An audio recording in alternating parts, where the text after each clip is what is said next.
بسم الله الرحمن الرحيم الحمد لله رب العالمين الرحمن الرحيم مالك يوم الدين إياك نعبد وإياك نستعين اهدنا الصراط المستقيم صراط الذين أنعمت عليهم غير المغضوب عليهم ولا الضالين.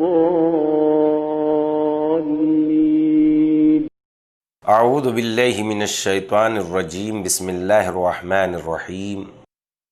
الحمد لأہلہ والصلاۃ علی اہلہا. السلام علیکم ورحمۃ اللہ وبرکاتہ. آؤ کتاب پڑھیں. جیسا کہ آپ جانتے ہیں کہ چہاردہ معصومین علیہم الصلاۃ والسلام کے حالات زندگی اس پروگرام میں ہم آپ کی خدمت میں پیش کر رہے ہیں، اور گفتگو حضرت امام علی النقی علیہ السلام کے حالات پیش کرتے ہوئے تمام ہو چکی تھی. گفتگو کو آج امام حضرت حسن عسکری علیہ السلام کے حالات زندگی سے شروع کرتے ہیں. آئیے دیکھتے ہیں حضرت امام حسن عسکری علیہ السلام کی زندگی ایک نظر میں. Page number 679. اسم مبارک حسن، کنیت ابو محمد، لقب عسکری ذکی نقی. والد بزرگوار حضرت امام علی النقی علیہ السلام، مادر گرامی قدسیہ سوسن. تاریخ ولادت 10 ربیع الثانی سن 232 ہجری. مکان ولادت سامرہ. تاریخ شہادت 17 ربیع الاول سن 260 ہجری. قبر مطہر سامرہ. ختمی مرتبت حضرت پیغمبر کے بعد 11ویں امام حضرت ابو محمد حسن بن العلی العسکری سن 232 ہجری میں سامرہ میں پیدا ہوئے. آپ کے والد بزرگوار 10ویں امام حضرت علی نقی علیہ السلام. آپ کی والدہ پرہیزگار خاتون جناب قدسیہ ہیں، جنہیں سوسن بھی کہا جاتا ہے. آپ سامرہ کے عسکر نامی محلے میں پیدا ہوئے، اس لیے آپ کو عسکری کہا جاتا ہے. آپ کے دوسرے مشہور القاب ذکی و نقی ہیں، اور ابو محمد آپ کی کنیت ہے. جس وقت آپ 22 سال کے تھے اس وقت آپ کے والد امام علی نقی علیہ السلام کو شہید کیا گیا. آپ نے 6 سال امامت فرمائی. آپ نے صرف 27 سال عمر پائی اور سن 260 ہجری میں آپ کو شہید کر دیا گیا.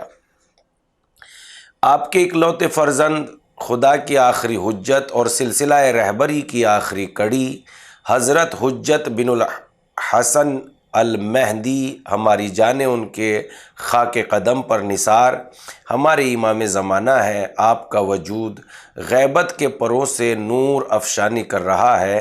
جس وقت خدا کا حکم ہوگا آپ ظہور فرمائیں گے. زمین کو ظلم و جور اور ظالم و جابر سے پاک فرما کر ساری دنیا میں عدل و انصاف قائم فرمائیں گے. جن لوگوں نے حضرت امام حسن عسکری علیہ السلام کو دیکھا ہے ان کا بیان ہے کہ آپ کا رنگ گندمی تھا، بڑی بڑی آنکھیں، خوبصورت اور خوش اندام تھے. آپ کے چہرے پر بڑا ہی روب و جلال تھا. آپ کو اپنی زندگی میں بنی عباس کے 6 خلفاء کا سامنا کرنا پڑا: متوکل، منتصر، مستعین، معتز، مہدی اور معتمد. معتمد کے زمانے میں آپ کو شہید کر دیا گیا. امامت امام. ہمارے ائمہ علیہم السلام اپنے بعد کے امام کے تعین کے لیے صرف ان عام روایتوں پر اکتفا نہیں کرتے تھے جس میں ہر امام کا نام بنام ذکر موجود ہے، بلکہ مزید تاکید اور ہر قسم کے اشتباہ کو دور کرنے کے لیے صریح طور سے اپنے بعد کے امام کا تعارف کراتے تھے. یہاں ان روایتوں میں سے چند روایتیں ذکر کر رہے ہیں جو امام حسن عسکری کے سلسلے میں وارد ہوئی ہیں. ابو ہاشم جعفری شیعہ راویوں میں مورد اعتماد اور ائمہ علیہم السلام کے خاص اصحاب ہیں. جس وقت آپ امام علی نقی علیہ السلام کی خدمت میں حاضر ہوئے، امام نے فرمایا میرا بیٹا حسن میرا جانشین ہے، تم میرے جانشین کے بعد جانشین کے ساتھ کس طرح پیش آؤ گے؟ آپ پر قربان ہو جاؤں کس طرح؟ میں نے عرض کیا، فرمایا کیونکہ تم ان کو دیکھو گے نہیں اور ان کا نام لینا سزا وار نہیں ہے، پھر ہم انہیں کس طرح یاد کریں؟ میں نے سوال کیا، فرمایا اس طرح یاد کرو۔ امام نے جواب دیا، الحجت من آل محمد صلی اللہ علیہ وآلہ وسلم۔ سقر بن ابی دلف کا بیان ہے کہ میں نے امام علی نقی علیہ السلام کو فرماتے ہوئے سنا کہ یقیناً میرے بعد میرا فرزند حسن امام ہوگا اور میرے حسن کے بعد اس کا فرزند قائم امام ہوگا، اور وہ وہی ہے جو زمین کو عدل و انصاف سے بھر دے گا جس طرح وہ ظلم و جور سے بھر چکی ہوگی۔ نفیلی کا بیان ہے کہ میں امام علی النقی علیہ السلام کے ساتھ ان کے صحن خانہ میں داخل ہوا، آپ کے فرزند محمد ہمارے سامنے سے گزرے۔ میں نے کہا آپ پر قربان ہو جاؤں، کیا آپ کے بعد یہی امام ہوں گے؟ فرمایا نہیں، یہ میرے بعد حسن تمہارے امام ہوں گے۔ یحییٰ بن یسار کا بیان ہے کہ امام علی النقی علیہ السلام نے اپنی شہادت سے 4 مہینے پہلے امام حسن عسکری علیہ السلام کی امامت و خلافت کے بارے میں وصیت فرمائی تھی اور مجھے چند دوسرے شیعوں دوستوں کو اس پر گواہ قرار دیا تھا۔ ابو بکر فقی کا بیان ہے کہ امام علی النقی علیہ السلام نے مجھے تحریر فرمایا کہ میرا یہ فرزند ابو محمد حسن عسکری علیہ السلام پیغمبر کے فرزندوں میں خلقت کے لحاظ سے سب سے زیادہ صحیح اور عقل و منطق کے اعتبار سے سب سے زیادہ مستحکم ہے۔ وہ میرے فرزندوں میں سب سے زیادہ رشید، میرے بعد وہ میرا جانشین ہوگا۔ سلسلہ امامت اور ہمارے معارف اس تک پہنچیں گے۔ جو باتیں تم مجھ سے دریافت کرتے ہو وہ اس سے دریافت کرنا، اس کے پاس وہ تمام چیزیں موجود ہیں جس کی تمہیں ضرورت ہے۔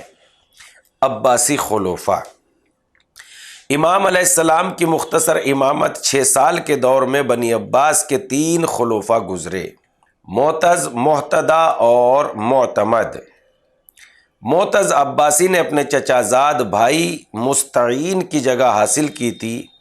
معتز ہی کے زمانے میں امام علی نقی علیہ السلام شہید کیے گئے اور اسی معتز کے زمانے میں کافی تعداد میں علوی سادات کو قتل کیا گیا یا زہر سے شہید کیے گئے۔ معتز نے اپنے بھائی موید کو قید کیا اور 40 ڈنڈے لگانے کا حکم دیا، یہاں تک کہ اس نے اپنے کو ولی عہدی سے الگ کر لیا، پھر اس کو آزاد کر دیا اور دوسری مرتبہ پھر اس نے موید کو گرفتار کیا، اور جب معتز کو یہ خبر ملی کچھ ترک موید کو آزاد کرانا چاہتے ہیں تو اس نے موید کے قتل کا حکم دے دیا۔ موید کو زہریلے لحاف میں لپیٹ کر اس کے دونوں سرہانے باندھ دیے گئے یہاں تک کہ وہ اسی میں مر گیا۔ اس کے بعد معتز نے درباری علماء اور قاضیوں کو جمع کیا تاکہ وہ اس کے جسم کو دیکھیں کہ اس میں کوئی تکلیف نہیں دی گئی ہے اور یہ رائے دیں کہ موید اپنی طبعی موت سے اس دنیا سے گیا ہے۔ معتز ہی کے زمانے میں 700 سے زیادہ علوی جناب جعفر طیار اور جناب عقیل بن ابی طالب کے فرزند جنہوں نے حجاز میں قیام کیا تھا گرفتار کر کے سامرہ لائے گئے۔ امام حسن عسکری علیہ السلام کے دوستوں پر اس دور میں بہت ہی زیادہ سختیاں تھیں۔ بعض لوگوں نے امام کی خدمت میں جو خطوط بھیجے تھے ان میں سختی اور مشکلات کا ذکر کیا جاتا تھا۔ امام علیہ السلام نے ان کے جواب میں تحریر فرمایا، 3 دن کے بعد مشکلات ختم ہو جائیں گی۔ جیسا امام نے فرمایا تھا ویسا ہی ہوا۔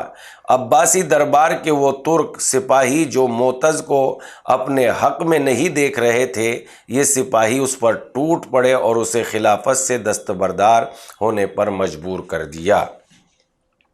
اس کے بعد اس کو ایک تہہ خانے میں بند کر دیا اور تہہ خانے کے تمام دروازے بند کر دیے گئے اور وہ گھٹ گھٹ کر وہیں مر گیا۔ یقیناً ظلم کا انجام ظلم ہوتا ہے، برائی کا انجام برا ہوتا ہے۔ تم کسی کو ذلیل کرو گے تو ایک دن ذلیل ہو جاؤ گے۔ اور ذلیل ہونے والا ذلیل نہیں ہوتا، اس لیے کہ ذلت وہ نہیں ہے کہ کسی کو ہم ذلیل کریں، بلکہ ذلت تو برائی، گناہ، یہ چیزیں ذلت ہے۔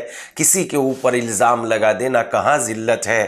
ذلت تو گناہ گاری ہے، ذلت تو حرام خوری ہے، ذلت تو مثلاً زنا و گناہ جیسی بیماریاں ہیں، اور جس پہ الزام لگا دیے جاتے ہیں وہ ذلت کہاں ہے؟ تو ذلیل ہمیشہ ذلیل ہی رہتا ہے، اور ظالم کا انجام ذلت پر تمام ہوتا ہے۔ معتز کے بعد محتدی کو خلافت ملی، یہ ستمگر بھی تھا اور منافق بھی تھا، ظاہر میں زاہد لگتا تھا اور اعلانیہ عیاشی سے اجتناب کرتا تھا، پرہیز کرتا تھا۔ اسی لیے اس نے ناچنے گانے والی عورتوں کو اپنے دربار سے نکال دیا اور دوسری بری باتوں پر بظاہر پابندی لگا دی۔ مظلوموں کے ساتھ ہمدردی کرنے لگا، لیکن کافی دنوں تک امام حسن عسکری علیہ السلام کو قید رکھا اور آپ کے قتل کا ارادہ کیا، لیکن موت نے اسے اتنی مہلت نہ دی کہ وہ اس ارادے پر عمل کر سکتا۔ خدا نے اسے ہلاک کر دیا، اور محتدی کے زمانے میں کچھ علویوں نے قیام کیا، بعض کو قید کیا گیا اور بعض اسی قید خانے میں مر گئے۔ احمد بن محمد کا بیان ہے کہ جس وقت محتدی موالی اور غیر عربوں کو قتل کر رہا تھا، اس زمانے میں میں نے امام حسن عسکری علیہ السلام کو ایک خط لکھا کہ خدا کا شکر ہے اس وقت وہ ہم لوگوں کی طرف سے غافل ہے۔ مجھ تک یہ خبر پہنچی کہ اس نے آپ لوگوں کو دھمکی دی تھی اور کہا تھا کہ خدا کی قسم زمین پر آل محمد کو باقی نہیں رہنے دوں گا۔ امام نے اپنے دست مبارک سے یہ جواب تحریر فرمایا۔ اس کی عمر کس قدر مختصر ہے، 5 دن کے بعد ذلت و خواری کی حالت میں قتل کر دیا جائے گا۔ جیسا کہ امام نے تحریر فرمایا تھا ویسا ہی ہوا۔ ترک سپاہیوں کی بغاوت نے محتدی کو قتل کر دیا اور معتمد اس کی جگہ خلیفہ ہوا۔ اپنے بزرگوں کی طرح معتمد کا بھی صرف ایک کام تھا، عیاشی اور ستمگری و لہو و لعب میں اتنا زیادہ ڈوب گیا تھا کہ اس کا بھائی موفق اس کی تمام سلطنت پر مسلط ہو گیا۔ تمام امور اس نے اپنے ہاتھ میں لے لیے تھے، یہاں تک کہ عملی طور سے معتمد عضو معطل ہو کر رہ گیا تھا اور وہ صرف نام کا خلیفہ تھا۔ موفق کی وفات کے بعد اس کا بیٹا معتضد اپنے چچا کے تمام امور پر مسلط ہو گیا، اور سن 279 ہجری میں آخر کار معتمد اس دنیا سے چلا گیا اور معتضد رسمی طور سے خلیفہ ہو گیا۔ معتمد کی حکومت میں حضرت امام حسن عسکری علیہ السلام شہید کیے گئے اور علویوں کے ایک گروہ کو بھی قتل کیا گیا۔ بعض کو تو بہت ہی برے طریقے سے شہید کیا گیا اور قتل کرنے کے بعد ان کے جسموں کو مسلح کر دیا گیا۔ بعض مورخین نے لکھا ہے کہ معتمد کے زمانے میں کافی جھڑپیں ہوئیں، جس میں تقریباً 5 لاکھ افراد قتل کر دیے گئے۔ معاشرے کا امام کی طرف جھکاؤ اور ائمہ علیہ السلام کی خلفاء سے عدم تعاون کی بے لوث پالیسی سے خلفائے وقت ہمیشہ جلتے رہے اور کینہ و حسد اپنے دل کو پر کرتے رہے۔ امام حسن عسکری علیہ السلام بھی اپنے آباء و اجداد کی طرح خلفاء کی آنکھوں میں کھٹک رہے۔ آپ محتدی کی حکومت میں ایک مرتبہ صالح بن وصیف کے قید خانے میں قید کیے گئے۔ اس نے اپنے 2 بہت ظالم اور بے رحم کارندے امام پر معین کر دیے تاکہ وہ امام سے سختی سے پیش آئیں، لیکن یہ افراد امام کی عبادت سے بہت زیادہ متاثر ہو گئے۔ دوسری مرتبہ امام کو نہرین کے قید خانے میں قید کیا گیا۔ یہ ستمگر امام کو بہت زیادہ اذیت دیتا تھا۔ نہرین کی زوجہ نے اس سے کہا کہ خدا سے ڈرو، تم نہیں جانتے کہ تمہارے گھر میں کون ہیں۔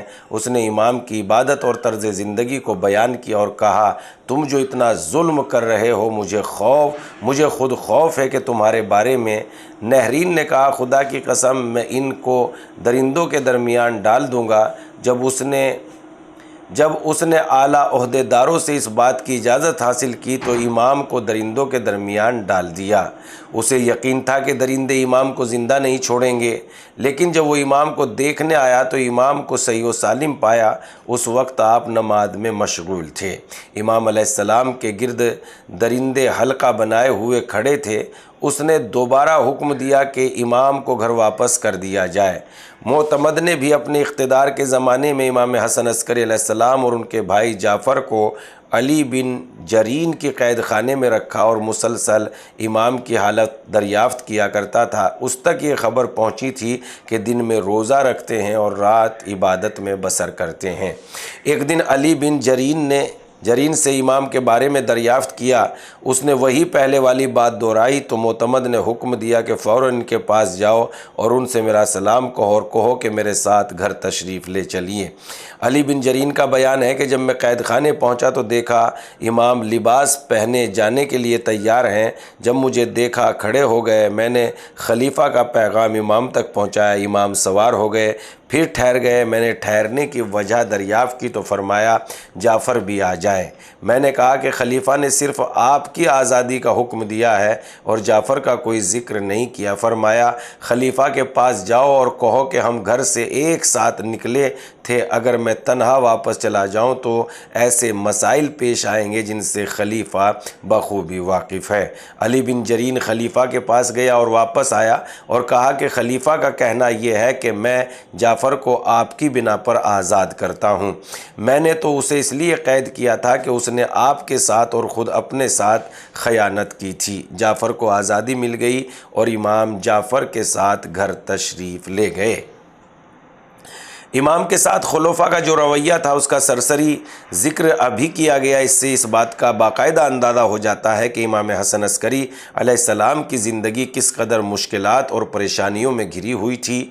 حکومت آپ پر سخت نظر رکھتی تھی۔ معتمد بار بار آپ کو قید کیا کرتا تھا۔ تاریخ یہ بھی بتاتی ہے کہ جس وقت آپ قید خانے میں نہ ہوتے تھے اس وقت بھی آزاد نہ رہتے تھے۔ آپ سے ملاقات کرنے والوں پر پہرے لگے ہوئے تھے اور آپ سے ملنے والے ہر شخص پر باقاعدہ نظر رکھی جاتی تھی۔ آپ کے دوست اور آپ کے شیعہ آسانی سے آپ سے ملاقات نہیں کر سکتے تھے۔ بسا اوقات بعض شیعہ کچھ علویوں کی مدد سے آپ تک پہنچ پاتے تھے۔ کشف الغمہ میں یہ واقعہ ملتا ہے کہ امام حسن عسکری علیہ السلام کے زمانے میں علویوں میں سے ایک شخص روزی کی تلاش میں سامرہ سے بلا دجل ایران کا مغربی پہاڑی علاقہ ہمدان اور قزوین تک جا رہا تھا۔ راستے میں حلوان پر رہنے والے امام کے ایک دوست سے ملاقات ہوئی۔ اس نے دریافت کیا کہ کہاں سے آ رہے ہو؟ کہا سامرہ سے آ رہا ہوں۔ پوچھا تم فلاں محلے اور فلاں گلی سے واقف ہو؟ اس نے کہا ہاں۔ پوچھا حسن بن علی کے بارے میں کیا خبر ہے؟ اس نے کہا نہیں۔ پوچھا تم کس لیے جبل آئے ہو؟ اس نے کہا روزی کی تلاش میں۔ حلوانی نے کہا کہ میرے پاس 50 دینار ہیں، یہ لے لو اور میرے ساتھ سامرہ چلو اور مجھے حسن بن علی کے گھر تک پہنچا دو۔ علوی راضی ہو گیا اور حلوانی کو امام کے گھر تک پہنچا دیا۔ اس ایک واقعے سے معلوم ہو جاتا ہے کہ جب امام قید سے آزاد رہتے تھے تو اس وقت بھی کتنی پابندیوں میں رہتے تھے۔ آپ کے گرد کیسا پہرا رہتا تھا، کوئی شخص آسانی سے آپ تک نہیں پہنچ سکتا تھا۔ یہ حالات ہم آپ کی خدمت میں چہاردہ معصومین علیہ الصلاۃ والسلام کی حالات زندگی میں پیش کر رہے ہیں۔ آپ سے گزارش ہے کہ ان حالات کو دوسروں تک پہنچائیے تاکہ وہ بھی نور کی شمع بن کر دوسروں کے لیے اندھیرے کو اجالا بنا سکیں، اور جب نور سے نور مل جائے گا انشاءاللہ یہ کائنات اتنی روشن ہو جائے گی کہ پھر کسی الگ سی روشنی کی ضرورت نہیں ہے، اس لیے کہ جب باطن اچھا ہو جاتا ہے تو ظاہر سنور ہی جاتا ہے۔ والسلام۔ ہماری گفتگو پیج نمبر 698 تک پہنچ چکی ہے۔ انشاءاللہ گفتگو کا سلسلہ جاری رہے گا، پھر آپ سے ملاقات کریں گے امام حسن عسکری علیہ السلام کی حالات زندگی کے ساتھ۔ تب تک کے لیے دیکھتے رہیے ہمارے پروگرام، پھر حاضر ہوں گے۔ خدا حافظ۔